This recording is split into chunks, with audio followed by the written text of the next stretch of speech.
मंच पे ये जिज्ञासा भेजी है कि नमः शिवाय का जप 108 बार क्यों किया जाता है और नमः शिवाय में ओम शब्द का प्रयोग क्यों नहीं हो रहा है शिव शिष्यों के द्वारा। ये सवाल मुझसे क्यों पूछते हैं?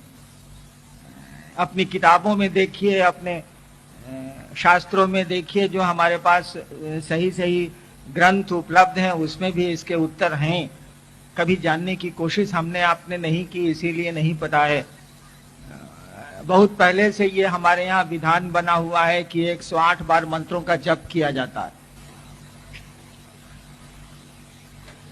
इसका विज्ञान यह है कि एक बात समझने की कोशिश करिए, इस संसार में, पूरी सृष्टि में हर एक चीज समय और जगह से बंधी हुई है। चीज हुई यानी पात्र, मैं भी बंधा हूं जगह से और समय से। इस पूरी की पूरी सृष्टि में हर चीज, वो पेड़ हो, जीव हो, निर्जीव हो, आदमी हो, इस पूरी सृष्टि में हर एक वस्तु, हर एक सत्ता समय से और जगह से, स्थान से जुड़ी हुई है।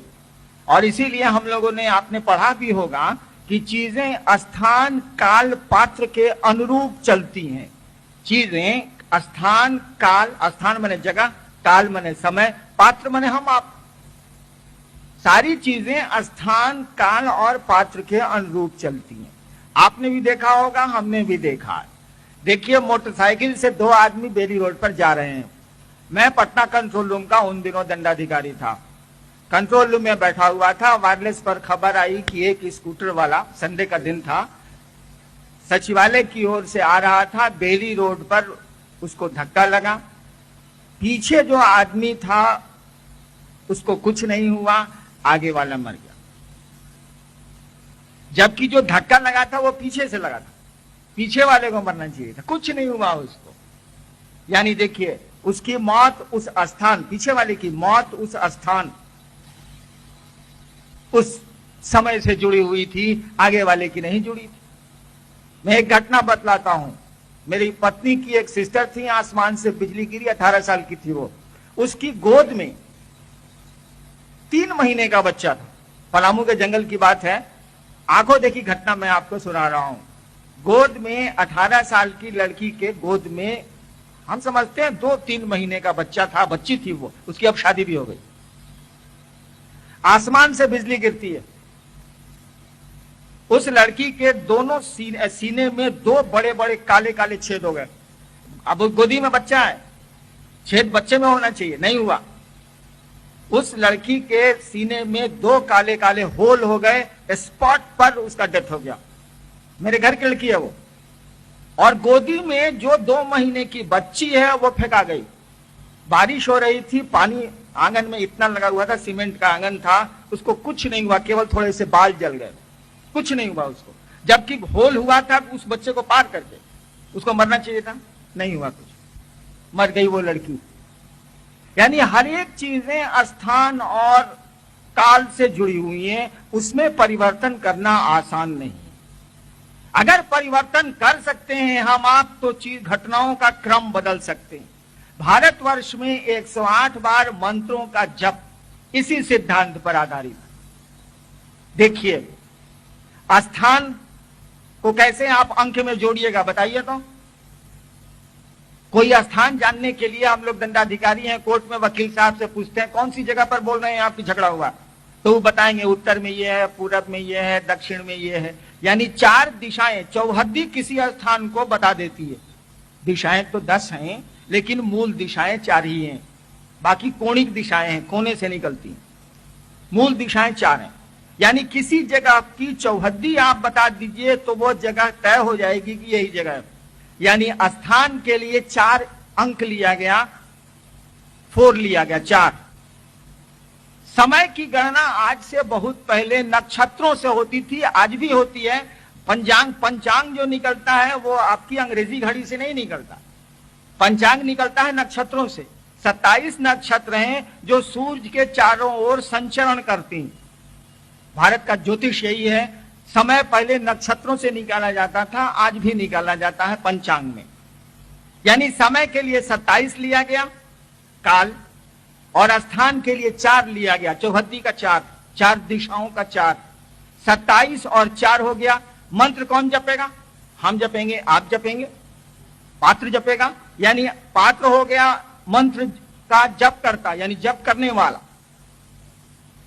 स्थान हो गया 4, समय हो गया 27। कहा कि जोड़ देते हैं 31 हो जाएगा।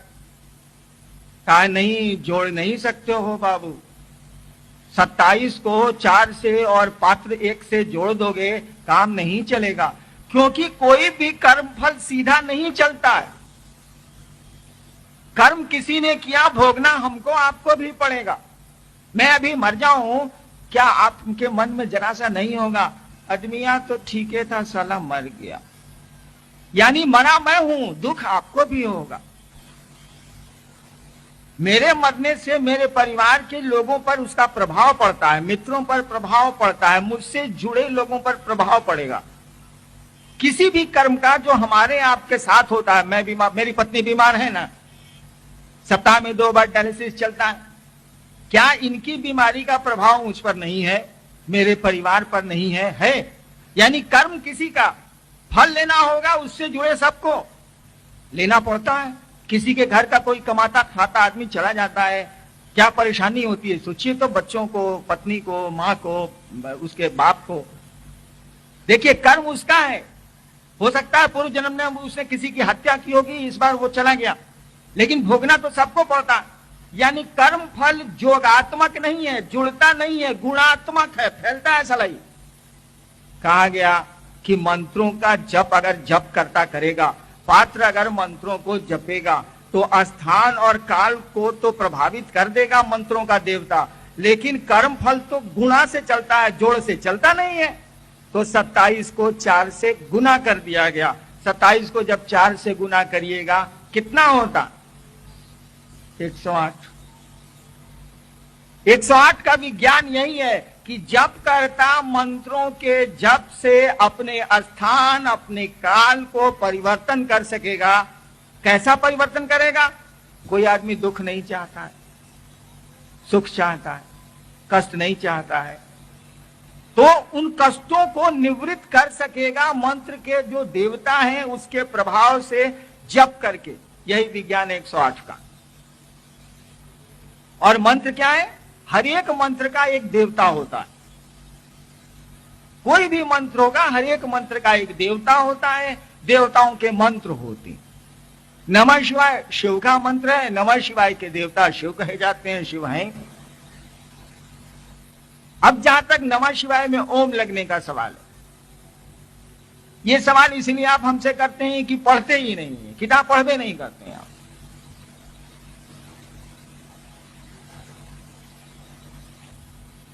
इतिहास का पन्ना उलटिएगा ना तो देखिएगा शिव की पूजा का इतिहास 13,000 साल पहले का हम लोगों को मिल रहा है, उसके पहले का नहीं मिलता होगा, लेकिन हम लोगों को पता नहीं। 13,000 साल 14,000 साल पहले का शिव की पूजा का हम लोगों को प्रमाण मिल जा रहा है, और ओम की पूजा का पहला प्रमाण हम लोगों को 7,000 साल पहले मिला। ओम कहां से आया है? इसकी शुरुआत सबसे पहले कहां हुई है? वेदों से हुई है, और हमारा सबसे पहला वेद है ऋग्वेद। ऋग्वेद ही हमारा सबसे पुराना साहित्य है। साहित्य में ऋग्वेद से पुराना कोई शास्त्र हम लोगों के पास नहीं है, कोई साहित्य हम लोगों के पास नहीं है। भारतवर्ष में सबसे पुरानी किताब अगर हमको आपको उपलब्ध है, वो है हमारा आपका ऋग्वेद। ऋग्वेद में दुनिया में पहली बार ओम शब्द का प्रयोग हमको आपको मिलता है। ऋग्वेद की पंक्तियां पढ़िए, ओम मधुवाता ऋतायते मधु क्षरन्तु सिंधवा, ओम मधु ओम मधु ओम मधु ओम संगच्छध्वं संवदन। ऋग्वेद की पंक्तियां आई है, यानी ऋग्वेद में ओम शब्द का प्रयोग सबसे पहले मिलता। नमः शिवाय ऋग्वेद से करीब करीब 7-8 हजार साल पहले का मंत्र है।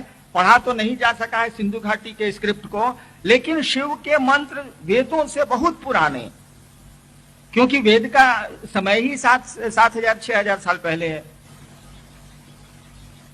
और यही कारण है कि जितने पढ़े लिखे लोग हैं, जिनको थोड़ी भी पकड़ है, वो ओम शब्द का प्रयोग किताबों में नमः शिवाय के साथ नहीं करते। गीता प्रेस गोरखपुर से किताब निकलती है कि आपने देखा होगा, शिवांक या शिव उपासना अंक, मोटी मोटी किताब पहले निकलती थी, है मेरे पास। उसके एक एक पन्ने को उलटिए आप, एक एक पन्ने पर लिखा हुआ है नमः शिवाय च नमः शिवाय, नमः शिवाय च नमः शिवाय, कहीं ओम का प्रयोग नहीं है। क्योंकि गीता प्रेस गोरखपुर में जो किताबें लिखते हैं लोग, वो जानते हैं कि ओम शब्द का प्रयोग नमः शिवाय में नहीं हुआ है, हुआ ही नहीं है। ओम बाद का मंत्र है, ठीक है, ये प्रणव वाच्य है, ब्रह्म वाच्य है। ओम कहा जाता है कि शिव का निराकार स्वरूप है ओम, और साकार स्वरूप है नमः शिवाय, शास्त्र कहते हैं, किताबें कहते हैं। लेकिन नमः शिवाय पंचाक्षर है, इसीलिए आदि शंकराचार्य नमः शिवाय की स्तुति लिखते हैं, नागेंद्र हाराय से शुरू करते हैं, नागेंद्र हाराय त्रिलोचनाय। मुझको तो संस्कृत आती नहीं, आपको ज्यादा आती है। शंकराचार्य ओम से नहीं शुरू करते हैं। नमः शिवाय की स्तुति जो लिख रहे हैं, आपने देखा होगा किताबों में, वो भजन की जो किताबें हैं या स्तोत्र की जो किताबें हैं, उनमें है। शंकराचार्य शुरू करते हैं नागेंद्र हाराय त्रिलोचनाय, मैं 9 से शुरू करते हैं, ओम से नहीं शुरू करते हैं। वैसे इसका विज्ञान, मंत्रों के विज्ञान पर जब आप जाइएगा तो स्पष्ट होगा। ये तो किताब की बात हुई, इतिहास की बात हुई, लेकिन मूल बात ये नहीं है। मूल बात है कि जो मंत्र सांस पे चढ़ते हैं उनमें ओम का प्रयोग नहीं होता। इसका अर्थ ऐसा नहीं समझ लीजिएगा कि नमः शिवाय में ओम का प्रयोग होता ही नहीं है, ऐसा नहीं है। ऐसा नहीं है कि शिव के मंत्रों में ओम का प्रयोग नहीं हुआ, ऐसा नहीं है। मात्र नमः शिवाय में ओम शब्द का प्रयोग हमारे शास्त्रों ने नहीं किया है, साधुओं ने नहीं किया है, लेकिन जो वैदिक काल के शिव के मंत्र हैं उनमें प्रयोग हुआ है। आवाज कम करो यार। जो वैदिक काल के शिव के मंत्र हैं उनमें ओम का प्रयोग हुआ है। जैसे एक मंत्र ले लीजिए शिव का, ओम नमो नमः शिवाय, देखिए इसमें से ओम नहीं हटेगा। ऐसा नहीं समझिएगा कि शिव के मंत्रों में ओम हट ही जाएगा, ऐसा नहीं है। नमः शिवाय पंचाक्षर है, उसमें नहीं लगा हुआ, लेकिन शिव के अन्य कुछ मंत्र हैं जिसमें ओम लगा हुआ है, उसमें से नहीं हटेगा। जैसे श्री राम ठाकुर किसी का नाम है, उसमें से श्री हटा दीजिएगा। हमरे नाम में तो आप श्री लगा देते हैं सम्मान के लिए, मंत्रों में ओम का प्रयोग सम्मान के लिए हुआ है। और जो ओम का प्रयोग नमः शिवाय में होता है यदा कदा ना, वो सम्मान सूचक है। जब आदमी के नाम में सम्मान हम आप लगाते हैं, मोहम्मद लगाते हैं, श्री लगाते हैं, मिस्टर लगाते हैं, मास्टर लगाते हैं, तो मंत्र तो देवताओं का नाम है, उसमें तो लगेगा ही सम्मान सूचक शब्द। तो ओम को सबसे बढ़िया सम्मान सूचक माना जाता है, इसीलिए उसका प्रयोग होता है। लेकिन जब जब करिएगा तब नहीं प्रयोग होगा। ओम नमः शिवाय लिखना गलत नहीं है, बोलना भी गलत नहीं है, लेकिन उसको जब अपना बनाइएगा तो श्री हट जाएगा। जब किसी से मोहब्बत करिएगा ना, तो सम्मान के शब्द ऐसे ही खत्म हो जाते हैं। अपनी पत्नी को आप खत लिखिए दिल्ली से, ऊपर में लिफाफे पर लिखिएगा श्रीमती, पुकारते हैं श्रीमती? नहीं पुकारते। लेकिन खत लिखिएगा तो श्रीमती लिखिएगा। पिताजी हमको इलाहाबाद से खत लिखते हैं तो श्री हरिंद्रानंद लिखते हैं, उप सचिव पथ निर्माण विभाग बिहार पटना। क्या बाबूजी को आने दीजिए, आ रहे हैं 28 तारीख को, 26 तारीख को, हमको पुकारेंगे श्री हरिंद्रानंद जी इधर आइए, 4 जूता मारेंगे। यानी थर्ड पर्सन में सम्मान लगेगा, लेकिन फर्स्ट सेकंड पर्सन में सम्मान के शब्द आपस में नजदीकी रिश्ते में हटा दिए जाते हैं। तो ओम नमः शिवाय लिखा जा सकता, खूब मजे में बोला जा सकता है, लेकिन जब उसको अपना बनाइएगा, जब उसको मंत्र के रूप में प्रयोग करिएगा, तो उस मंत्र में ओम का प्रयोग शास्त्रों में भी नहीं है। हमारे कहने से कोई परिवर्तन नहीं आता है, कहीं नहीं है, नहीं होता। शिव का नमः शिवाय पंचाक्षर है, 5 अक्षरों का मंत्र है, लेकिन इसका अर्थ यह नहीं है कि ओम शिव के अन्य मंत्रों से हटा दें आप।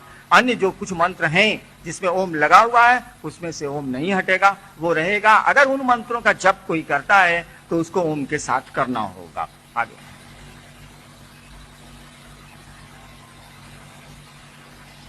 श्री राजा कुमार आरा से इन्होंने लिखा है कि आप कहते हैं कि डायरेक्ट शिव को अपना गुरु बना सकते हैं, तो क्या आप डायरेक्ट 33,000 वोल्ट अपने घर में लाइन में क्यों नहीं लिए? 220 वोल्ट क्यों लिए हैं? क्या राम को पता नहीं था कि शिव गुरु है? अगर था तो शारीरिक गुरु से क्यों नहीं ज्ञान प्राप्त किए? भगवान शनि ने बृहस्पति भगवान को अपना गुरु बनाए, डायरेक्ट शिव गुरु से क्यों नहीं जुड़े? ये तो मैं उत्तर नहीं दे सकता कि पहले क्या हुआ, लेकिन हम लोगों का जीवन तो डायरेक्ट चलता, बीच में किसी का इंटरफेरेंस कोई सुन नहीं रहा। हमारे आपके जीवन पर तो सीधा नियंत्रण ईश्वर का, बीच में कोई है मददगार हम लोगों का? घटनाएं तो घट जा रही हैं, हम लोग रोक के चुप हो जा रहे हैं, कुछ नहीं कर पाते। तो जब सीधे नियंत्रण ईश्वर का है और वही गुरु है, तो उसको गुरु क्यों नहीं बनाया जा सकता है? भगवान राम की बात तो नहीं जानता मैं, वो तो ईश्वर थे, और उस समय का क्या डिमांड था, काहे के लिए वो आए थे, इस पे हम आपसे कुछ नहीं बात कर सकेंगे। भगवान कृष्ण क्यों आए थे और उन्होंने यहाँ क्या किया? वैसे किताबों में लिखा है कि वो लोग क्यों आए थे, और उन्होंने जो आए थे वो करके गए, वो लोग पूरा कर लिया। इसके लिए नहीं आए थे कि वो ज्ञान देंगे दूसरों को। गुरु का काम न भगवान राम ने किया है, न भगवान कृष्ण ने किया है। उन्होंने तो साफ कह दिया, यदा यदा ही धर्मस्य ग्लानिर्भवतु भारत, जब जब धर्म की हानि होगी तब तब मैं साधुओं की रक्षा करने के लिए और दुष्टों के विनाश के लिए आऊंगा। और भगवान राम ने भी ऐसा ही कुछ कहा है, जैसा तुलसीदास जी ने लिखते हैं, बाढ़ ही कौनची असुर, हमने तो पढ़ा नहीं है, खल अभिमानी। तो जो आदमी जिस काम करने, मुझको कहिए कि मैं मास्टरी करूं, भैया मैं एडीएम हूं, मास्टरी कैसे कर सकता हूं? शिक्षक तो हूं नहीं, बच्चों को पढ़ाता तो हूं नहीं, बीए पास तो मैं भी हूं, लेकिन पढ़ाने का काम नहीं करता। तो ईश्वर के रूप में यहाँ बहुत सारे लोग आए हैं, ईश्वर के अवतार हुए हैं, वो अपने अपने प्रयोजन से आए हैं और अपना काम करके धरती से चले गए हैं। तो जो ज्ञान देने का काम करेगा वो ज्ञान की बात बोलेगा। तो बहुत सारे गुरु आए तो उन्होंने गुरु का काम किया, भगवान राम और भगवान कृष्ण ने तो गुरु का काम किया नहीं हमारी धरती पर, जो हमको अब तक प्रमाण मिलते हैं, जो किताबें बोलती हैं। ईश्वर का सीधा नियंत्रण है, मूल गुरु तो ईश्वर ही है, और उनको सीधे गुरु बनाया जा सकता है। बताइए ना, हम लोग अपने जीवन के लिए, अपने खुशियों के लिए तो सीधे महादेव से कहते हैं, कहां कोई बीच में आता। ज्योतिषी के पास चले जाइए, मैंने ज्योतिष विज्ञान भी पढ़ा है शुरू के दिनों में। भारतवर्ष के किसी ज्योतिषी के पास चले जाइए, अगर आपकी जन्म कुंडली में, आपके हॉरोस्कोप में कुछ गड़बड़ योग चल रहा है, तो थोड़ा मोड़ा गड़बड़ होगा तो हम लोग तो बना देते हैं कि आप शनिवार को ये करिए, रविवार को ये करिए, बृहस्पतिवार को ये करिए, चलिए। लेकिन जब ज्यादा गड़बड़ हो गया, जैसे मान लीजिए काल सर्प योग किसी के जन्म कुंडली में आ गया, तब हम लोग क्या करते हैं, या ज्योतिषी क्या करते हैं, मैं तो ज्योतिष का काम करता नहीं, क्या करते हैं वो लोग, कोई बड़ा से बड़ा ज्योतिषी हो भारतवर्ष का या छोटा से छोटा, वो क्या बोलता है, जाइए रुद्राभिषेक करा लीजिए, जाइए वो पार्थिव शिवलिंग का पूजन कर लीजिए, जाइए नमः शिवाय का, ओम नमः शिवाय का जो जानता है नमः शिवाय का जप कराइए। यानी वो ज्योतिषी भी आपको कहता है कि सीधे जाइए और महादेव की पूजा कराइए, क्योंकि यही आपकी जान को बचा सकते हैं। अगर बचा सकते हैं तो दूसरा कोई नहीं। सभी ज्योतिषी अंत में आपको शिव को रेफर कर देंगे, कोई भगवती को रेफर नहीं करता है। जब संकट की स्थिति जातक में पैदा होती है तो कोई दूसरे देवताओं को ज्योतिषी रेफर नहीं करता है, सीधे कहता है कि चले जाइएगा बनारस, वहां पैसा दीजिएगा, रुद्राभिषेक हो जाएगा, या अपने से करिए नमः शिवाय का जप, या पंडित जी लोगों को बुला के कराइए, या पार्थिव शिवलिंग का पूजन कराइए अपनी पत्नी से। यानी शिव को रेफर कर देता। तो सभी जब शिव को रेफर करते हैं, हम आप भी शिव के पास मंदिरों में अपनी कामनाएं, अपनी इच्छाओं के लिए जाते हैं। गुरु मानने में बीच की जरूरत है क्या? मैं तो नहीं समझता कि बीच की जरूरत। पहले क्यों नहीं शिव को गुरु माना गया? तो इतिहास के पन्ने और पुराण के पन्ने तो बोलते हैं कि लोगों ने शिव को गुरु बनाया है और शिव उनके गुरु हुए हैं और बड़े काबिल लोग हुए। शिव के शिष्य मच्छंद्रनाथ ने कहा, साफ कहा, वो तो इतिहास के पुरुष हैं, उन्होंने कहा कि शिव मेरे गुरु हैं। मच्छंद्रनाथ के शिष्य थे गोरक्षनाथ, वो कहते थे कि शिव मेरे पितामह गुरु हैं, यानी गुरु के गुरु हैं। शिव के शिष्य हुए हैं, उन्हीं के समकालीन थे जालंधरनाथ। दक्षिण भारत में अपर हुए हैं शिव के शिष्य, मणिवासकर हुए हैं, तिरुमूलर हुए हैं। ऐसा कुछ भी नहीं है। और सोचिए तो जब सृष्टि बनी होगी तब कौन सा आदमी गुरु बना होगा? कहा जाता है वेद तो ईश्वर की वाणी है। देखिए वेद के बारे में कहा जाता है ये ईश्वर की वाणी है, यानी ईश्वर ने कहा है, वो आदमी की बोली नहीं कही जाती है। कहा जाता है वेद ईश्वर की वाणी। यानी डायरेक्ट तो चीजें आपको मिलती ही हैं, बाद में ना लोग बीच में आए हैं। शुरू में तो वही ईश्वर था और लोग थे, उसी से ज्ञान लोगों ने लिया होगा। कोई आदमी तो बीच में आया तो बाद में आया। इसलिए शिव तो गुरु डायरेक्ट खूब मजे में हो सकते हैं। और वोल्टेज का जहां तक सवाल है, डायरेक्ट वोल्टेज तो हम लोगों को मिल रहा है तभी न जिंदा है। वोल्टेज वहां कट जाता है, करंट कट जाता है, सांस बंद हो जाती है, कोई नियंत्रण तो हमारा आपका नहीं है।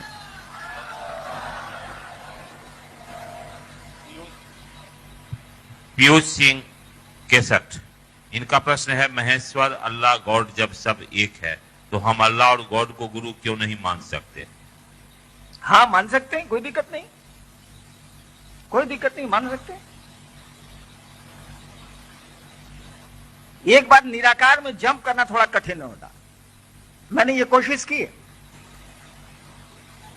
महादेव को तो आप जानते हैं कि वो गुरु हैं, तब गुरु मानने में आपको असुविधा होती है। दिमाग में बैठ जाता है कि तो वही महादेव है, ओढ़र दानी है, इनसे मांग लेते हैं, बेटवा मेरा बीमार है, हे महादेव आप ठीक कर दीजिए। जबकि गुरु के रूप में उनका ये काम नहीं है, गुरु तो ज्ञान देने के लिए।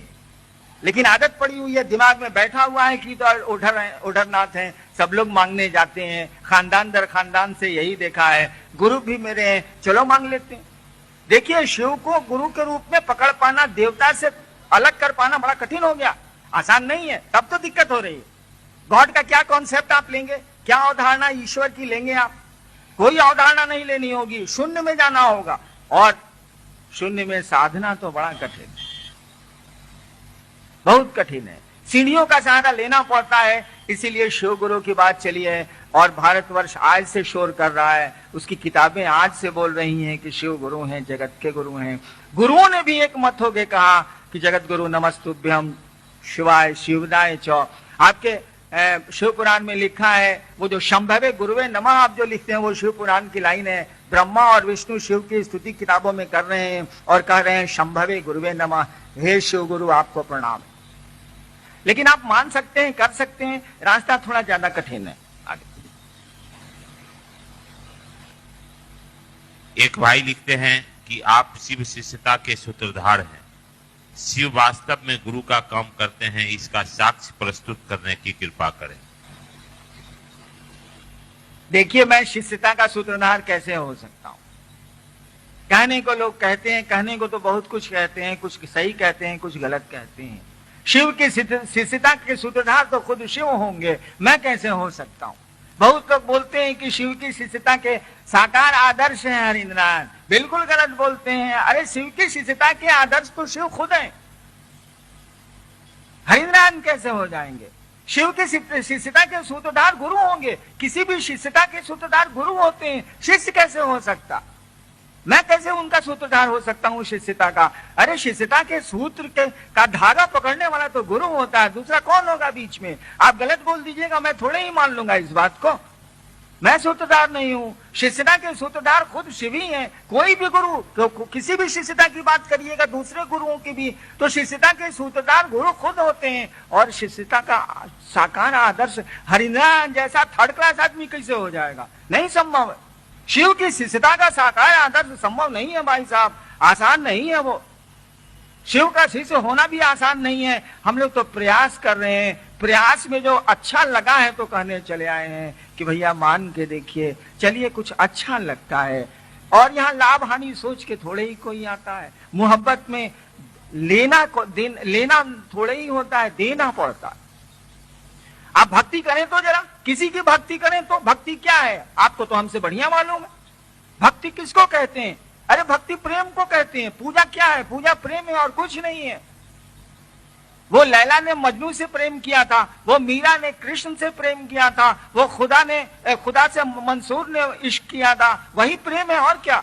लेकिन हमारे यहाँ भाषा का नियम है कि बच्चों से प्रेम करिएगा तो लिखा जाएगा, बोला जाएगा स्नेह, बराबर में प्रेम करिएगा तो बोला जाएगा प्रेम, और बड़ों से प्रेम करिएगा तो कहा जाएगा श्रद्धा, और देवताओं से ईश्वर से प्रेम करिएगा तो शब्द का इस्तेमाल होगा भक्ति। चीज तो सब एक के।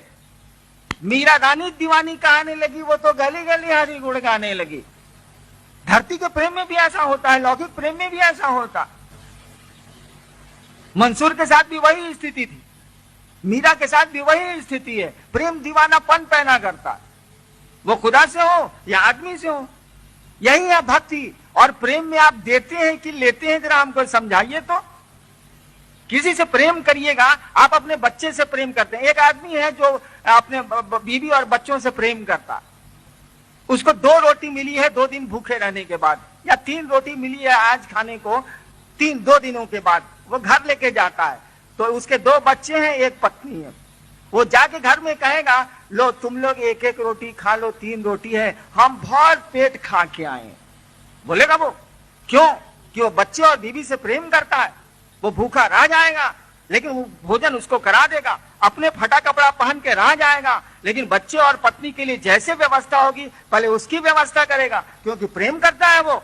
और जो लोग अपने बच्चों को प्रेम नहीं करते हैं, वो हत्याएं करते हैं कि नहीं करते हैं। अभी हाल 15 साल पहले एक पिता ने अपने दोनों बच्चों की हत्या की थी। रांची हाईकोर्ट में केस चला था कि नहीं चला था, और सजा हुई थी कि नहीं हुई।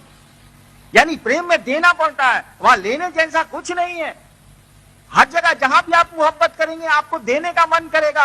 तेरे सुख तेरे दुख अब मेरे, मेरे सुख अब तेरे, यानी मेरा सुख अब तेरा है और तेरा दुख अब मेरा है। और जानते हैं, शिव का नाम एक हर है, भगवान का नाम एक हरि है। यह शब्द कहां से प्रयोग हुआ है? हम लोग नहीं बोलते हैं हर हर महादेव, चाहे हम लोग बोलते हैं हरि माने भगवान विष्णु। ये दोनों शब्द के अर्थ क्या है? हरि का किस शब्द से बना है? हरि माने हरण करने वाला, चोरी करने वाला। क्या चुराते हैं परमात्मा?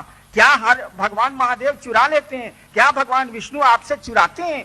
उनको क्यों हर और हरि कहा जाता है? हरण क्यों करते हैं वो? इसीलिए कि उनको कहा जाता है ना कि आप उनसे मोहब्बत करिएगा, आप उनको अपना बनाइएगा, तो अपने दुख तो अपने ईश्वर को दीजिएगा नहीं, अपने भगवान को दीजिएगा नहीं, उसके दुख मांगिएगा। लेकिन वो भी तो आपसे मोहब्बत करता है, इसीलिए। और जब आप उसको दुख नहीं दीजिएगा तो उस भगवान को आपके दुख को चुराना पड़ता है। वो चुराते हैं अपने भक्त से, अपने प्रेमी से उसके दुख को। कौन सा दुख? जन्म जन्म के चक्र का दुख, बंधनों का दुख वो चुराते हैं। इसीलिए उनका नाम हरि है, इसीलिए उनका नाम हर है। और इसीलिए चैतन्य महाप्रभु कहा करते थे कीर्तनिया हरि। चैतन्य महाप्रभु कहा करते थे भगवान कृष्ण के बारे में कीर्तनिया हरि, यानी हरि जो है वो कीर्तन में है। क्यों? कीर्तन करते करते करते करते वो भक्त भूल गया अपने अस्तित्व के बारे में, और वो जो भगवान है जब ये खो गया अपने में, इसको कुछ याद नहीं है, कुछ शुद्ध नहीं है, तो वो भगवान इसके दुख को चुरा लेंगे। इसीलिए कहा जाता है कीर्तनिया हरि। भगवान को कीर्तन में मन लगता है और सत्संग में मन लगता है, क्योंकि सत्संग में लोग अपने को भुला जाते हैं, कीर्तन में भुला जाते हैं, और वो परमात्मा लोगों के दुख को चुरा लेता है। क्योंकि आप दीजिएगा नहीं, जिसको प्रेम करते हैं उसको दुख तो दीजिएगा नहीं, और सुविधाएं तो उसको दीजिएगा नहीं, बल्कि उसकी लीजिएगा। ठीक वही गुरु शिष्य का भी रिश्ता है, ये भी प्रेम और मोहब्बत का रिश्ता है।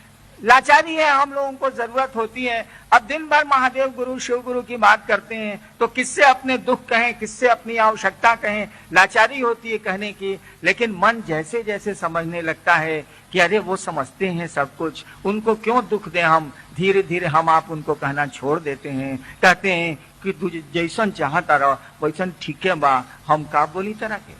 हम लोग बोलते हैं ऐसा। धीरे धीरे आप गुरु को भी अपना दुख नहीं दीजिएगा, कहिएगा कि सरकार आपको कोई दुख है तो बोल दीजिए। अरे हमको क्या है, सांस चल रही है तो जिंदा है, सांस पता नहीं कब बंद हो जाएगी और लोग कहेंगे मर गया। आगे मात्र 3 सूत्र ही शिव शिष्यों को आदेशित है, परंतु किसी भी जिले के एक एक गांव में अध्यक्ष, कोषाध्यक्ष इत्यादि पद का कुछ गुरु भाइयों द्वारा नियुक्त किया जाता है। ये गांव-गांव में अध्यक्ष अपनी मनमानी करते हैं और जिन्होंने उन्हें नियुक्त किया है उसके द्वारा पद का सामाजिक प्रलोभन प्राप्त कर शिव शिष्यता के कार्य में अंधकारपूर्ण स्थिति उत्पन्न करते हैं। तो क्या एक शिव शिष्य स्वतंत्र है सभी गांव के अध्यक्षों के अनेक गलत बातों का पालन करे जो कि आध्यात्म के राह में बिल्कुल गलत होगा, या मात्र 3 सूत्र का ही पालन करे? बिल्कुल नहीं। देखिए, 2 चीजें, एक व्यवस्था जनित है, एक आध्यात्म जनित है। जैसे व्यवस्था जनित बात मैं आपको बताता हूं, मैं अभी आपके बीच में चला जाऊं, आप मुझको चलने देंगे? नहीं चलने देंगे। कोई गोड़ छुएगा, कोई कुछ करेगा, कोई कुछ करेगा, लाख समझाता हूं कोई नहीं मानेगा। अब व्यवस्था का दोष है कि साले हरिंद्रानंद चिड़िया घर की तरह पिंजड़ा में आते हैं, उधर बैठते हैं और उधर कि आप मेरे भाई हैं, मेरे दर्द, मैं आपका दर्द समझता हूं और मुझको दर्द है आपके लिए और मैं शीशा नहीं उतार सकता। सोचिए, ये व्यवस्था का दोष है। मैं कुछ नहीं कर सकता, चाहता हूं ऐसा ना। हम लोग सचिवालय में रहते हैं और चपरासी सामने प्रणाम करता है तो हम लोग शीशा उतार देते हैं, एसी चलता रहता है, हम लोग शीशा उतार देते हैं कि असभ्यता है। सचिवालय में मैं उतार देता हूं, चपरासी जब पनबट्टा और पानी लेके शाम में 6:30-5 बजे जब आता है गाड़ी में रखने के लिए तो प्रणाम करता है, मैं शीशा उतार देता हूं, एसी चलता रहता है गाड़ी का कि सामने खड़ा है प्रणाम कर रहा है या हमारा पीए है, मैं ऐसे प्रणाम का जवाब देता हूं शीशा उतार के। इतना कि मेरे आप सब कुछ हैं, मेरी फुलवारी के फूल हैं आप, और मैं शीशा चढ़ा के आपके सामने से गुजरता हूं। क्यों गुजरता हूं? लाचारी है, कोई उपाय नहीं है। क्योंकि कई बार मैंने शीशे उतारे हैं, लोगों ने मेरा या तो कपड़ा फाड़ दिया है या हाथ घुसा दिया है, पांव पर उनके गाड़ी चढ़ जाएगी। मेरी पत्नी का अब तक 20 बार प्लास्टर हो चुका है। जितने गुरु भाई 15 साल से हैं सबने देखा, 20 बार पांव में इनका प्लास्टर हो चुका। अब तो कोई लाचारी है, कोई उपाय नहीं है। तो ये व्यवस्था का दोष है, मैं कुछ नहीं कर सकता। मेरी तो स्थिति आपसे बड़ी बदतर है। मेरी तो ये स्थिति है, सारा चिड़ियाघर का जो बंदर है वो आपसे हमसे ज्यादा अच्छी स्थिति में। बंदर की तरह पिंजरे में मैं लाया जाता हूं और बंदर की तरह मुझको फिर पिंजरे में पहुंचाया जाता है। मैं जहां ठहरता हूं, अभी स्टेशन में जाऊंगा, देखिएगा किस तरह से मेरे चारों ओर लोग रोके रहेंगे। लोगों को काहे रोकने की जरूरत है भाई? इसीलिए कि आप मानते नहीं है। आप हवा पूछते हैं हरिंद्रानंद को, भैया जैसे हम महादेव के चेला है वैसे आप भी महादेव के चेला है। साला हरिंद्रानंद में क्या रखा हुआ है जो हवा पूछते हैं आप? अगर मुझको गुरु होना होता तो मैं गुरु हो गया रहता। अरे शिव गुरु है, आपके भी गुरु हैं, मेरे भी गुरु हैं। हम लोग तो एक तख्त के लोग हैं, एक सिंहासन के लोग हैं, एक जमीन के लोग हैं। हम भी चेला है महादेव के, आप भी चेला है। इस मन से कोई प्रवचन थोड़े ही देता है, कोई उपदेश थोड़े ही देता है। अरे हम लोग चर्चा करते हैं कि शिव को गुरु माना है, ये दुख होता है, ये सुख होता है। चलो यार हम लोग शिव को गुरु मान के देखते हैं क्या होता है। अब तक कुछ हुआ नहीं है। अरे जिंदगी और मौत और बीमारियां तो जीवन का सामान्य नियम है, आती हैं जाती हैं, लोग आते हैं और जाते हैं। लेकिन जिंदगी में बंधन नहीं फील हो, जिंदगी में हम आप मुक्त हो जाएं, इससे बड़ी मुक्ति नहीं होती है भाई साहब। जीवन मरण किसी कीमत की चीज नहीं है। देखते हैं, एक बार मैं आपको बताता हूं, आज से 10 साल पहले मैंने एक 501 रुपए में स्कूटर खरीदा था। पटना कंट्रोल रूम में मजिस्ट्रेट था उन दिनों, 10 साल नहीं ज्यादा हो गए, 15-16 साल हो गए। मैंने 501 रुपए में गांधी मैदान थाना से एक स्कूटर खरीदा। पहली बार अपनी जिंदगी में एक सवारी खरीदी मैंने। स्कूटर 501 रुपए में कैसा मिलेगा आप सोच लीजिए। मैं उसको ठेले पर लाद के बेली रोड में जो मेरा डेरा था, आप लोग पहले गए होंगे, उस डेरे के नीचे साले को लाया और ठेला का उलट दिया। स्कूटर फटाक से जमीन पर गिर गया। तो ठेला पर लाद के लेवे किए थे। 501 रुपए में कैसा स्कूटर रहेगा? रात का जब 9 बजा तो मेरे बच्चे यही है बैठे हुए, बड़ा लड़का तो यही आया है आज। मैंने कहा कि अनु बाबू एक काम करिए, उस समय बहुत छोटा था, स्कूटरवा को टांग करके गैरेज में रखना दीजिए। यही बोला, पापा उस साले को आप गांधी मैदान में रख दीजिए, साला कुत्ता नहीं पूछेगा, के ले जाएगा उसको? साला स्कूटर है, कुछ हिले नहीं है उसमें, के ले जाएगा उसको? ठेला पर तो लाद के लाए आप। मेरा मन नहीं माना। हम कहा कि यार 501 रुपया लगा है, चलो यार हमहू चलते हैं। तो और 2-3 गुरु भाई थे, रमेश जी लोग हैं, आए हुए हैं। ये लोग कहे कि सर बैठिए ना, हम उसको गैरेज में साले को खींच के ले जाते हैं। देखिए मैं बड़ा चैन से था। साला 501 रुपए का स्कूटर खरीदा अपने आराम के लिए, अब उसके आराम के लिए मैं जिंदा हो गया। अपने आराम के लिए स्कूटर किना मैंने, अब उसके आराम के लिए परेशान हूं कि कोई उठा तो नहीं ले, कुछ गड़बड़ तो नहीं हो जाए। मेरे पिताजी अब 80 साल के हो गए, मेरा संबंध भी बक्सर में है। मेरे पिताजी अक्सर ये 80 साल के होने जा रहे हैं। एक बार आए थे 5-6 साल पहले पटना, वो सुबह आए शाम को जाने लगे। हम कहा बाबूजी कहाँ जाता नहीं? तो जाता नहीं मुजफ्फरपुर। हम कहा आजे नहीं हो, आजे जाता नहीं। मेरे पिताजी ने कहा कि देखो घर के खिड़की खुले छूट गई बा, तेज हवा आई तो शीशवा टूट जाई, वही से सोचता नहीं जाए के। हमने मेरी बोली खराब है, आप जानते हैं, माफी मांगता रहता हूं। हमने पिताजी से कहा कि पिताजी आपकी 75 साल उम्र हो गई, हम कब मरेंगे ये तो हमको नहीं पता, लेकिन आप मरेंगे जल्दी सबको पता। 75 साल उम्र है तो मरेंगे जल्दी सबको पता। अभियो आपको मकान बनाए थे आप अपने सुख के लिए, ये मकनवा के सुख के लिए कहले आप जान दे रहे हैं। तो जिंदगी में तो हम लोग जिस चीज को पकड़ते हैं उसी के गुलाम हो जा रहे हैं। मन चैन में हम लोगों का कहां है? चलिए तो ऑफिस फ्लैट में मेरा 2 बजे रात तक दरवाजा खुला रहता है, बगल वाले को 11 बजे रात में जाए खटखटाइए तो निकलेगा क्या? बताइए सला, मैं चंग है माथा लोगों का, परेशान है लोग। तो जिंदगी में ही तो हम लोग घुट घुट के मर रहे हैं, जिंदगी में ही तो कोई सुख नहीं मिल रहा है। मरने के बाद तो गंजन क्या होता है ये तो हमको पता है, मैं जानता हूं। शिव गुरु होंगे तो कम से कम जीने की कला तो सीख लेंगे हम आप, परेशान तो कम हो जाएंगे, जिंदगी की भाग दौड़ तो कम हो जाएगी। गुरु ज्ञान देते हैं, ज्ञान का अर्थ जानते हैं क्या होता है? ज्ञान का अर्थ होता है समझ, और कुछ नहीं होता है। भगवान बुद्ध को ज्ञान हुआ था, इसका मानी है भगवान बुद्ध को समझ पैदा हुई थी। सम्यक ज्ञान आप हम सुनते हैं, सम्यक ज्ञान का मानी होता है पूरा का पूरी की पूरी समझ, और कुछ नहीं। हम लोगों को समझ नहीं है, सूचना है। हम लोगों को समझ नहीं है, सूचना हम लोगों को है। क्या सूचना है? हम लोग एक दिन जाएंगे। समझ नहीं है, समझ हो जाए तो व्यवहार बदल जाएगा, हंगामा मन का कम हो जाएगा, भाग दौड़ कम हो जाएगी, झंझट कम हो जाएगा। ट्रेन में हम लोग चलते हैं तो क्या बोलते हैं, भाई साहब पहले लड़ रहे हैं, रात 2 घंटे का तो रास्ता है, चुपचाप रहिए ना, जरा घसक जाइए, बैठने दीजिए। भाई साहब पहले लड़ते हैं, रात भर की यात्रा के लिए झूठो लड़ रहे हैं। बताइए तो भाई साहब, हम लोग कितनी देर की यात्रा में यहाँ हैं? सुनते हैं हम लोग, सूचना हमको आपको है, समझ नहीं है। ट्रेन में समझते हैं कि रात भर की यात्रा है या 4 घंटे की यात्रा है, क्या झगड़ा करना है। लेकिन जिंदगी में कितनी देर की यात्रा है हमको आपको किसी को नहीं मालूम, लेकिन समझ नहीं पाते हैं। गुरु यही समझ देते हैं, गुरु यही ज्ञान देते हैं। सही गुरु होगा तो यही ज्ञान देगा, जिंदगी की भाग दौड़ कम हो जाएगी। जिंदगी में जो अकबकाहट में हम लोग जी रहे हैं, मन शांत होने लगेगा।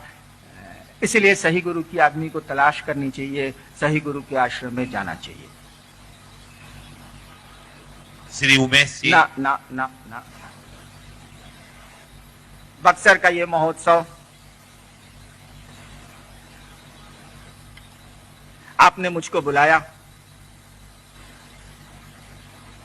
मैं शिव का शिष्य हरिंद्रानंद अपना सौभाग्य मानता हूं कि आपके बीच में आया। महादेव मेरे गुरु हैं, शिव मेरे गुरु हैं, और इस हैसियत से कि मैं शिव का शिष्य हूं, आप इस चिलचिलाती धूप में भी बैठे रहे हैं, परेशानियां उठाते रहे हैं, और सुविधाएं झेला है, आप झेली हैं आपने। मैं महादेव का चेला, महादेव का अदना सा शिष्य, ये कामना करता हूं कि आपका जीवन सुखमय हो।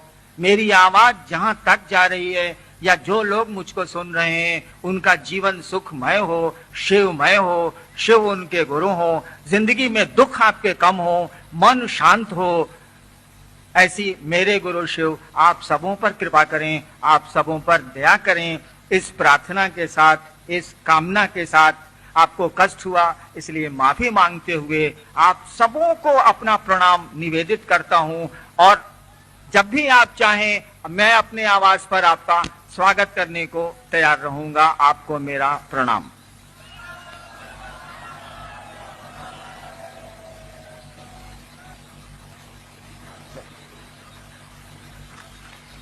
उद्घोषक ने एक आदेश दिया है कि मैं बहुत सारे नाम घोषणा के लिए आ गए हैं, पढ़े नहीं जा सकते हैं, इसीलिए मैं घोषणा कर दूं।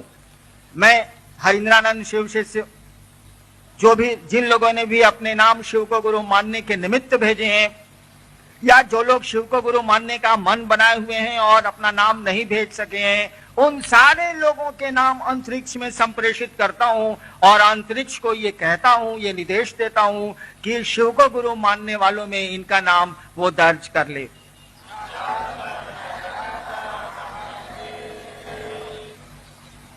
प्रोग्राम और थोड़ी देर चलेगा, मुश्किल से 10 मिनट और। आप शांत चित्त निकलेंगे। देखिए, आपके गुरु शिव हैं, और गोरखनाथ ने बड़ा सुंदर कहा था एक बार कि वो हब की न बोली वो, ठब की न चली वो, धीरे धरी वो पाँव, यानी हबर हबर नहीं बोलेंगे, ठबक ठबक के नहीं चलेंगे, धीरे धीरे पाँव रखेंगे, धीरे धरीवा पाँव, गोरखनाथ ने कहा था। और आगे कहते हैं कि भरत गोरखनाथ, इसीलिए आपने शिव को गुरु माना है, आपका कार्यक्रम है, बड़े इत्मीनान से मेरा प्रणाम स्वीकार करिए और प्रस्थान करिए।